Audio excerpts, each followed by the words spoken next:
kedua akan dibawakan oleh Al-Habib Abdullah bin Abdurrahman Al-Hamdullah dan diterjemahkan oleh Ustadz Muhammad bin Tahir Al-Haddad. Sallallahu ala Muhammad.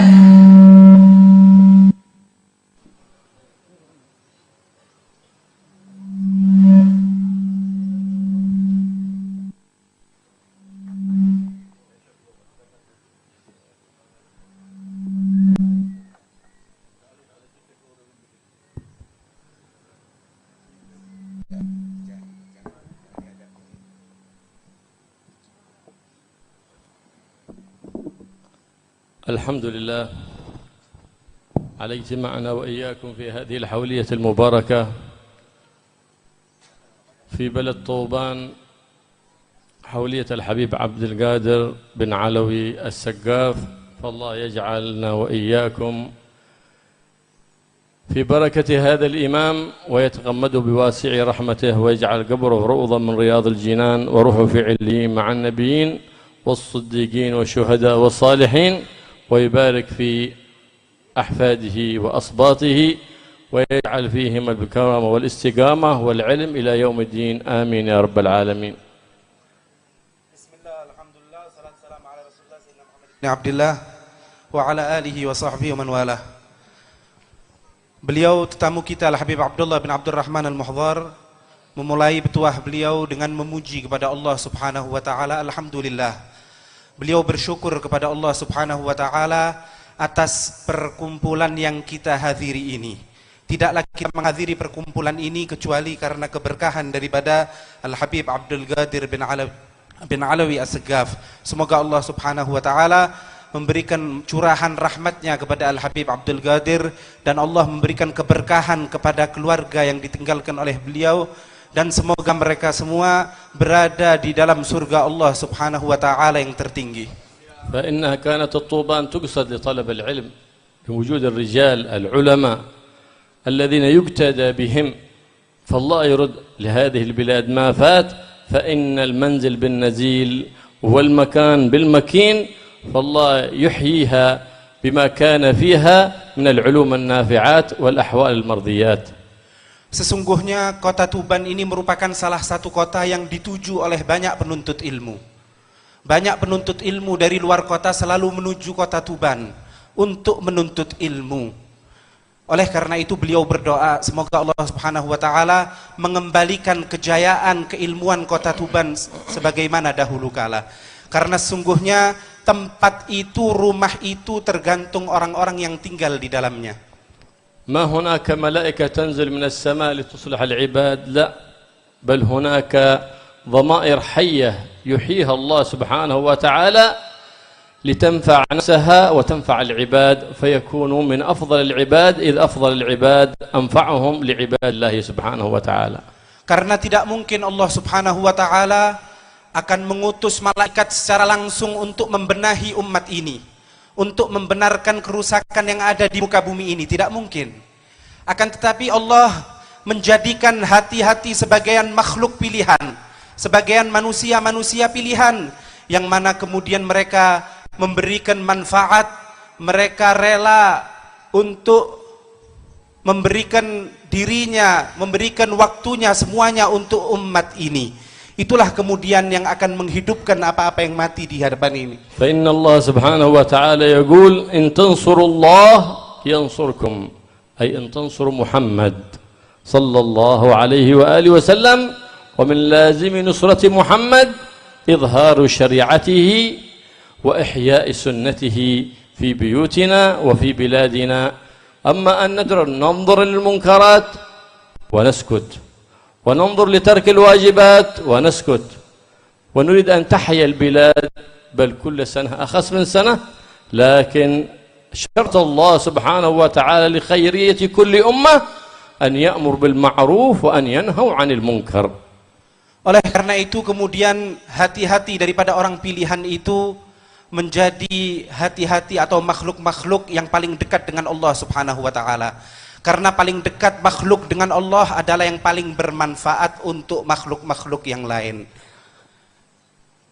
وقال تعالى واعتصموا بالله واعتصموا بحبل الله جميعا، حبل الله محمد رسول الله إذا اجتمعنا حواليه فإن الجمع والقلوب تتوحد، لأنه جاء رسول الله صلى الله عليه وآله وسلم ليوحد العباد على عبادة رب العباد من طريق سيد العباد محمد بن عبد الله صلى الله عليه وآله وسلم.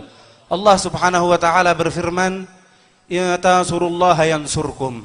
Apabila kalian menolong Allah, yang dimaksud dengan menolong Allah adalah menolong baginda Nabi besar Muhammad sallallahu alaihi wasallam, maka pasti Allah Subhanahu wa taala akan memberikan pertolongannya pada kalian semua. Bagaimana cara kita menolong? Yaitu tidak lain dan tidak bukan dengan menyambung dakwah baginda Nabi besar Muhammad sallallahu alaihi wasallam. Amr bil ma'ruf, nahi 'anil munkar. Adapun orang yang ketika dia melihat kemungkaran dia hanya bisa diam, dia tidak pernah menyuruhkan akan kebajikan, maka bukan ini golongan yang menolong akan Allah Subhanahu wa taala.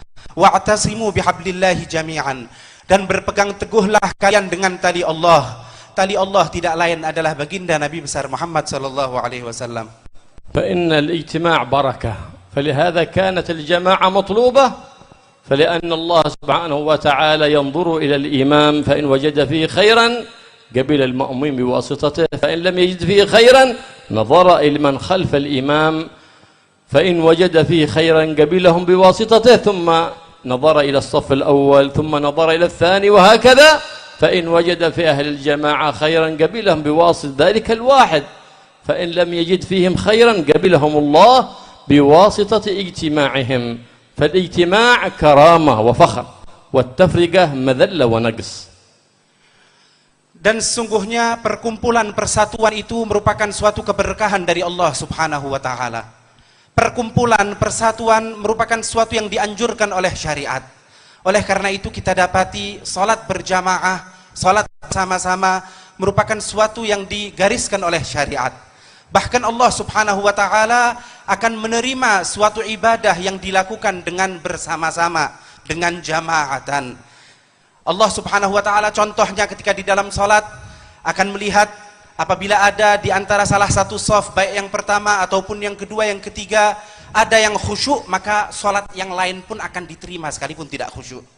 Tapi kalaupun setiap shaf, setiap orang yang melakukan jamaah tidak ada yang khusyuk, maka Allah Subhanahu wa taala tetap akan menerima ibadah tersebut karena adanya persatuan itu tadi. Oleh karena itu ketahuilah, yang namanya persatuan merupakan suatu kebanggaan dan suatu kehormatan, dan perpisahan merupakan suatu yang hina. فالنبي محمد صلى الله عليه وآله وسلم يقول كونوا عباد الله إخوانا، فإن اختلفت مع أخيك في الاختيار أو في الاجتهاد أو في أي مسألة فإن الاختلاف لا يفسد للود قضية بينك وبين أخيك المسلم. Baginda Nabi besar Muhammad sallallahu alaihi wasallam beliau bersabda, "Kunu ibadallahi ikhwana." Jadilah kalian hamba-hamba Allah yang bersaudara.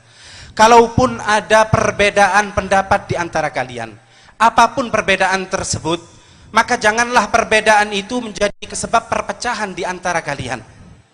ابن يونس اختلف مع الإمام الشافعي في مسألة، فاعتزل حلقة الإمام الشافعي ولم يحضر درسه، فلما استنكر غيابه الإمام الشافعي ذهب وطرق بابه بعد صلاة العشاء، فلما طرق الباب قال من؟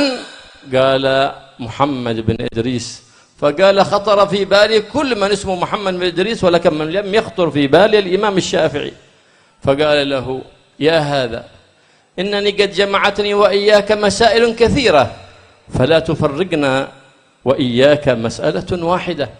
فالاختلاف في الرأي يبقى ذلك رحمة، لكن لا يجعل القلوب تختلف، لكن ذلك إنما يقول النبي محمد صلى الله عليه وسلم الاختلاف رحمة إن كان عن علم وعن اجتهاد لا عن جهل وعن هوى. Pernah dikisahkan bahwasanya Ibnu Yunus merupakan salah seorang rekan daripada Al-Imam Syafi'i. Pernah terjadi perbedaan pendapat antara mereka berdua. Maka akhirnya Ibnu Yunus pun ketika melihat Al-Imam Syafi'i tidak sependapat dengan beliau, maka dia pun keluar dari majelis itu tadi dan tidak pernah lagi menghadiri majelis Al-Imam Syafi'i. Setelah beberapa lama, akhirnya Al-Imam Syafi'i mendatangi rumah daripada Ibnu Yunus tersebut. Beliau mengetuk pintu daripada Ibnu Yunus.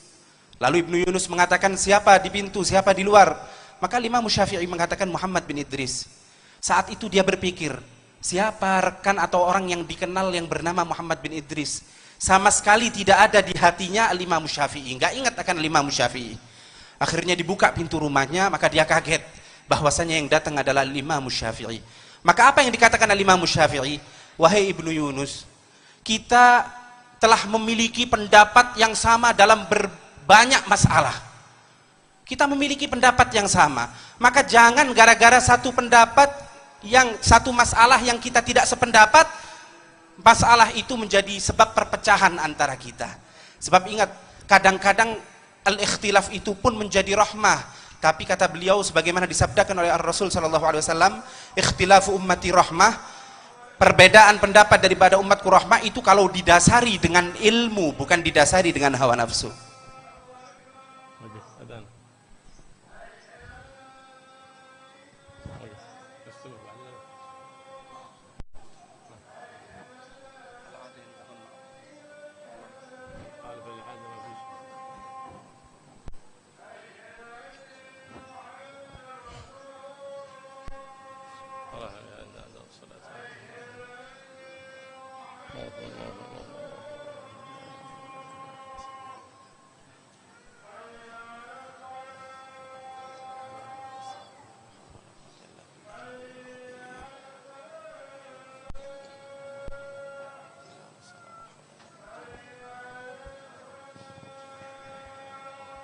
Ya, la haula wala quwwata illa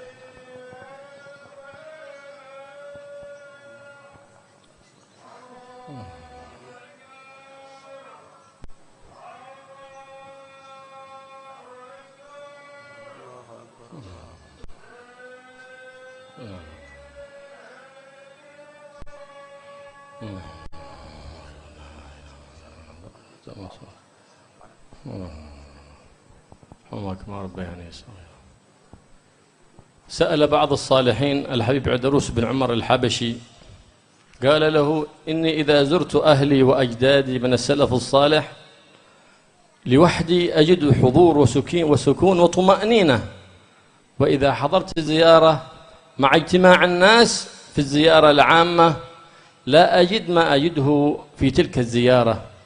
فقال له الحبيب عيدروس بن عمر الحبشي: إذا بلغ الماء القلتين لا يحمل الخبث، أي أن زيارتك مع الجماعة أفضل من زيارتك سنديري لوحدك، أفضل. ليه؟ لأن الجماعة لا يخلو فيهم ولي من أولياء الله، ولا تجتمع 40 من أمتي إلا وفيهم ولي من أولياء الله، فيدخل الشقي في المسعود والمقصر تحت ظل المجتهد في العبادة، والجاهل في بركة العالم، فيقبل الله سبحانه وتعالى الكل ببركة اجتماعهم على محبة الله ومحبة رسول الله وتعظيم أولياء الله سبحانه وتعالى. Ada salah seorang daripada kaum salihin, dia mendatangi akan Al-Habib Aidrus bin Umar Al-Habsyi. Dia mengatakan kepada Al-Habib Aidrus, wahai Al-Habib Aidrus, kalau aku ziarah ke makam kakekku, ke makam moyangku, ke makam orang-orang soleh, kalau aku ziarah sendirian, maka aku merasakan tentram, aku merasakan ketenangan jiwa, aku merasa lebih hubur daripada ketika aku berziarah rame-rame. Kalau aku ziarah dengan rombongan rame-rame seperti acara haul ataupun yang lain, maka aku tidak bisa merasakan ketentraman jiwa tersebut. Maka jawaban daripada Al-Habib Aidrus bin Umar Al-Habsyi, beliau iktibas daripada hadis, qal idza balaghal ma'u qullataini lam yahmilil khabath. Kalau air itu dalam fikih, ketika air itu banyak di atas 2 kullah, sekalipun air itu kemasukan suatu najis, dia tidak berubah, maka dia tidak akan menjadi najis. Artinya ketika Anda berziarah rame-rame, sekalipun hubur itu tidak ada, sekalipun ketentraman itu tidak Anda rasakan, tapi ingat, di balik itu ada faidah yang lebih besar. Sebab Allah Subhanahu wa taala akan menerima ziarah Anda karena berkat kumpulan tersebut. Sehingga yang celaka akan menjadi masuk kepada golongan yang berbahagia. Golongan-golongan yang bermaksiat akan menjadi taubat, masuk dalam golongan-golongan orang yang soleh. ونحن وإياكم في هذه الأيام نستعد لاستقبال رمضان، بارك الله لنا ولكم في بقية شعبان وبلغنا رمضان وأعان فيه على الصيام والقيام وتلاوة القرآن. وما هو الاستعداد لرمضان؟ ليس هو الاستعداد بناسي قرآن، لا، الاستعداد لرمضان بالتوبة الصادقة، الاستعداد لرمضان بطلب العفو والمسامحة ورد المظالم إلى أهلها. ولا يغرنك ما اشتهر بين الناس في الوئة من رسل المسامحات بالرسائل، لا، قم ورجع المظالم لأهلها. قم وإذا أسأت لحد بقول أو فعل فاطلب منه العفو والمسامحة حتى يأتي رمضان وليس بينك وبين أحد قطيعة ولا بغض ولا حقد ولا حسد. هذا هو الاستعداد الكبير لرمضان، فيجعل الله سبحانه وتعالى لك حصة في ليلة الغفران، ليلة القدر التي هي خير من 1000 شهر. Dan sebentar lagi kita bersama akan kedatangan tamu istimewa. Tidak lain adalah bulan Ramadan, bulan suci Ramadan. Maka hendaklah kita bersiap-siap menyiapkan diri kita untuk menyambut datangnya bulan Ramadan. Mempersiapkan diri untuk menyambut bulan Ramadan bukan dengan menyiapkan nasi goreng, kata beliau. Bukan dengan menyiapkan sesuatu yang akan kita makan ketika sahur ataupun ketika buka, bukan. Akan tetapi persiapan itu dengan apa? Dengan bertaubat. Bertaubat kita kembali kepada Allah Subhanahu wa taala. Apabila kita melakukan kezaliman dengan sesama kita, maka sekaranglah waktu untuk kita menghilangkan kezaliman tersebut. Kembalikan sesuatu yang bukan hak kita. Apabila kita memutus tali silaturahim, maka sekarang sambung. Dan beliau mengingatkan, jangan disangka ketika kita menyebarkan surat melalui WhatsApp kita meminta maaf karena akan datang bulan suci Ramadan itu cukup. Tidak, sampai kita betul-betul mengembalikan hak orang lain pada pemiliknya, sampai kita betul-betul meminta maaf kepada orang yang kita zalimi.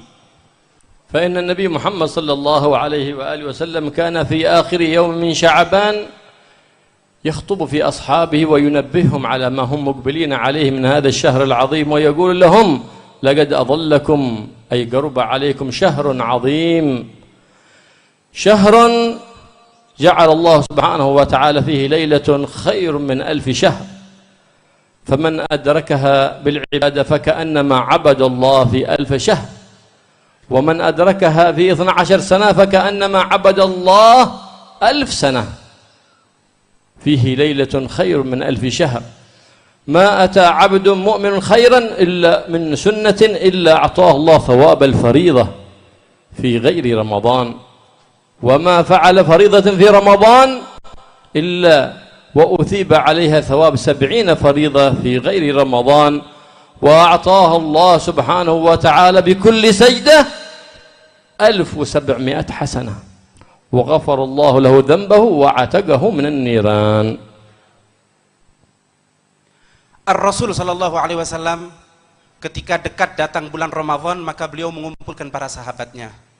Beliau pun bersabda, ketahuilah bahwasanya akan datang kepada kita suatu bulan yang mulia, suatu bulan yang dipenuhi rahmat Allah Subhanahu wa taala, bulan di mana di dalamnya ada Lailatul Qadar, di mana seorang yang melakukan ibadah di dalamnya, kalau dia dapat ibadah dalam 1 tahun seakan-akan dia beribadah 3 tahun lewat.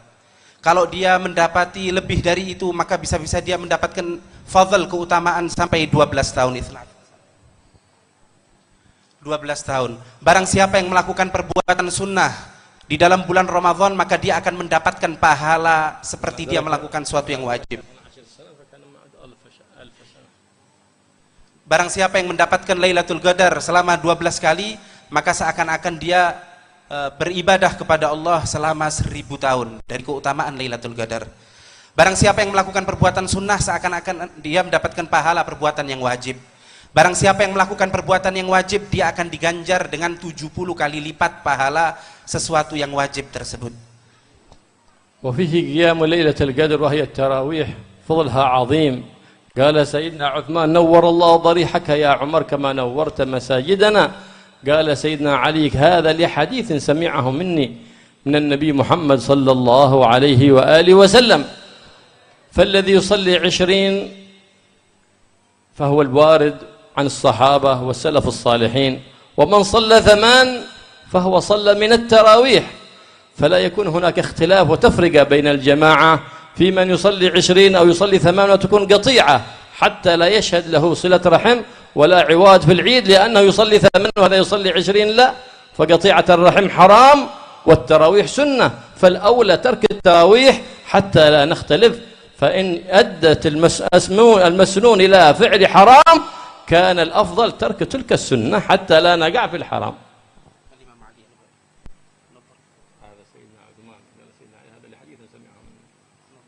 نظر الله ضريحك كما نور الله ضريحك كما نورت مساجدنا. Dan pada bulan suci Ramadan nanti kita setiap malamnya akan menunaikan suatu ibadah yang disebut dengan salat tarawih. Sayyidina Uthman pernah mengatakan, berdoa, semoga Allah menerangkan makammu wahai Sayyidina Umar sebagaimana kamu terangkan masjid-masjid kita.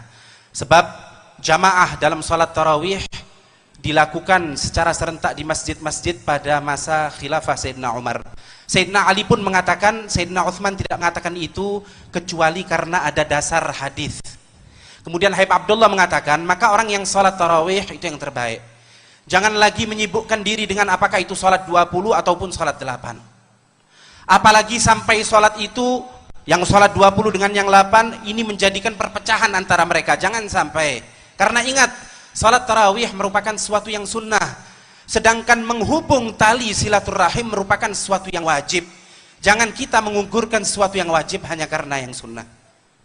وهكذا خص هذا الشهر العظيم بخصوصيات أخبرنا بها محمد الرؤوف الرحيم قال خص الله أمتي بهذا الشهر العظيم رمضان ب5 خصوصيات لم تعطهن أمة قبلها. خصها الله سبحانه وتعالى بليلة القدر، خصها الله سبحانه وتعالى بأن الله يغفر للأمة كلها في أول ليلة، هذه ليلة النظرة، أول ليلة من رمضان يسمونها ليلة النظرة، لأن الله في أول ليلة ينظر لعباده، ومن نظر الله إليه لم يعذبه بالنار أبدا. Dan pada bulan Ramadan merupakan suatu bulan yang dipenuhi dengan khususiyah. Sebagaimana disabdakan oleh Rasul sallallahu alaihi wasallam, umatku diberikan oleh Allah banyak sekali khususiyah, khususnya pada bulan Ramadan. Ada 5 khususiyah yang diberikan oleh Allah. Yang pertama diantaranya adalah malam Lailatul Qadar yang telah beliau jelaskan. Kemudian yang kedua adanya nazrah minallah, adanya curahan rahmat dari Allah subhanahu wa ta'ala pada malam pertama daripada bulan Ramadan. Sebab ketika masuk malam pertama bulan Ramadan, maka Allah akan melihat makhluknya, melihat dalam arti mencurahkan rahmatnya. Ketika curahan rahmat itu turun, maka Allah pun akan mengguyurkan ampunan-ampunannya. ذكر الإمام الخطيب الشربيني بسنده عن ابن عادل قال أن من قرأ في أول ليلة من رمضان سورة الفتح في صلاة مضى عليه عامه في أمان. فالله يحفظنا وإياكم ويعيد علينا إن شاء الله هذه الحوليات سنين عديدة أعوام مديدة ونحن وإياكم في أمان وصحة وعافية.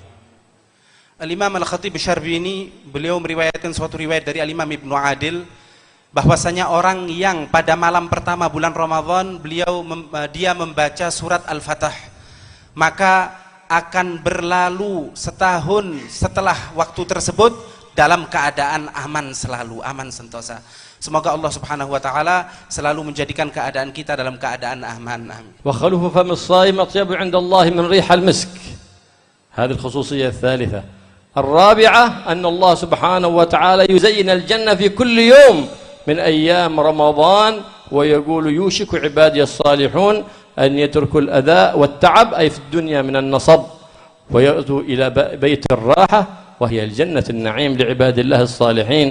ويغفر الله سبحانه وتعالى لعباده في آخر ليلة من رمضان. قال يا رسول الله أهي ليلة القدر؟ قال لا، إنما يوفى العامل أجره إذا استوفى عمله. حينئذ خصهم الله سبحانه وتعالى بهذه الخصوصيات، فالله يجعل لنا نصيب وافر من هذه الخصوصيات، فإن أسباب المغفرة كثيرة في رمضان. لهذا قال النبي محمد صلى الله عليه وسلم خاب وخسر عبد أدرك رمضان فلم يغفر له. لماذا؟ لما في رمضان من أسباب المغفرة الكثيرة، فليتعرض العبد لنفحات الله وعطفات الله، فإن لله نفحات ألا فتعرضوا لها. وهذه الأيام وليالي رمضان كلها من نفحات الله وبركات الله، فالعبد المؤمن الحريص على دينه الذي يجتهد في العبادة زيادة. لهذا جعل الله سبحانه وتعالى ليلة القدر مبهمة في جميع الشهر، حتى يبقى العبد المؤمن مشمرا في العبادة طيلة الأيام والليالي، لعله أن يظفر بهذه الكرامة العظيمة من المولى العظيم سبحانه وتعالى. Kemudian khususiyah yang ketiga adalah aroma yang keluar daripada mulut orang yang berpuasa itu di sisi Allah lebih harum daripada minyak misik. Kemudian yang keempat, sesungguhnya surga selalu dihiasi pada bulan suci Ramadan. Dan Allah Subhanahu wa taala mengatakan, bersiap-siaplah wahai surga untuk ditempati oleh hamba-hambaku yang mana mereka capek, mereka lapar, mereka haus, itu semua dilakukan hanya karena aku. Kemudian yang kelima, yang terakhir adalah mereka orang-orang yang berpuasa akan langsung mendapatkan ganjarannya pada hari akhir bulan Ramadan. Maka para sahabat mengatakan, apakah itu maksud daripada Lailatul Qadar? Bukan. Lailatul Qadar ada sendiri. Tapi memang yang namanya orang yang mengerjakan sesuatu, dia bekerja, maka pada akhirnya dia akan menerima upah, dia akan menerima gaji. Khusus bulan suci Ramadan dia akan mengambil upah tersebut secara langsung. Kemudian beliau mengatakan banyak sekali hal-hal yang akan menjadikan sarana untuk mendapatkan rahmat maghfirah daripada Allah Subhanahu wa taala. Oleh karena itu hendaknya setiap hamba yang mukmin untuk bersungguh-sungguh menghidupkan daripada bulan suci Ramadan. Oleh karena itu Allah Subhanahu wa taala menjadikan Lailatul Qadar itu samar. Tidak diketahui dari mulai awal daripada bulan Ramadan sampai akhirnya. Untuk apa? Supaya setiap orang yang mukmin giat untuk beribadah pada setiap harinya. فالله إن شاء الله يجعل كلامنا خفيف إن شاء الله على بعض النفوس، ويجعل نفوسنا محبة لله ومحبة لرسول الله محمد صلى الله عليه وآله وسلم، ويبارك في هذه الحولية، يجعلها من أبرك الحوليات علينا وعليكم، تعود علينا وعليكم سنين عديدة وعوام مديدة، ونحن وإياكم في أتم الصحات والعافيات، ويبارك في الأولاد والبنات والزوجات، ويجعل لهم صالحات عابدات، ويغفر لنا ولكم ما مضى، ويحفظنا فيما بقي، ويعزنا بالطاعات ولا يضلنا بالمخالفات يا رب العالمين. آمين. ويغفر لنا ولكم الذنوب والخطيئات، ويبدل سيئاتنا إلى حسنات، ويوفقنا للأعمال الصالحة، ويجعلنا في الحصن الحصين من جميع الأذيات، وفي الحرز المكين من الذنوب والخطيئات، يغفر لنا الذنوب والسيئات، يحفظنا وإياكم فيما هو آت، ويغفر لنا ما مضى، ويصلح لنا ولكم القلوب والقوالب، ويصلح النيات والمقاصد، يعطينا إياكم كل مطلوب وكل مرغوب، ويكفينا وإياكم شر كل مغروب وكل مكروب بجاه النبي محمد الحبيب المحبوب، يخلينا عن كل خلق ذميم، ويحلينا بكل خلق حميد كريم. يبارك لنا إن شاء الله في هذه البقية من شعبان، يبلغنا رمضان يعني في الصيام ورجع عن عتقاء من قذاف النار، ويجعل وقنا ويوفقكم لتلاوة القرآن والعمل ما في القرآن، وأن نتلوه على النحو الذي يرضيه عنا، ورزقنا وإياكم كمال اتباع النبي محمد سيد ولد العدنان، يخلينا ويخليكم عن كل شيء، ويحيينا بكل زين، ويجعلنا وإياكم قرة عين للنبي محمد صلى الله عليه وآله وسلم. بركة نحن في حريته هذا الحبيب عبد القادر بن علوي السقاف، يتغمده الله برحمته بسابق رحمته، وفي هذه البلاد كل الأولياء والصالحين والشهداء والصديقين، يدخل علينا من بركاتهم وأسرارهم وأنوارهم، ويعيد علينا من علومهم ونفحاتهم وبركاتهم في الدارين، دار الدنيا ودار الآخرة، آمين يا رب العالمين. وصلى الله على سيدنا محمد النبي الأمي وآله وصحبه وسلم، والحمد لله رب العالمين. بسر الفاتحة.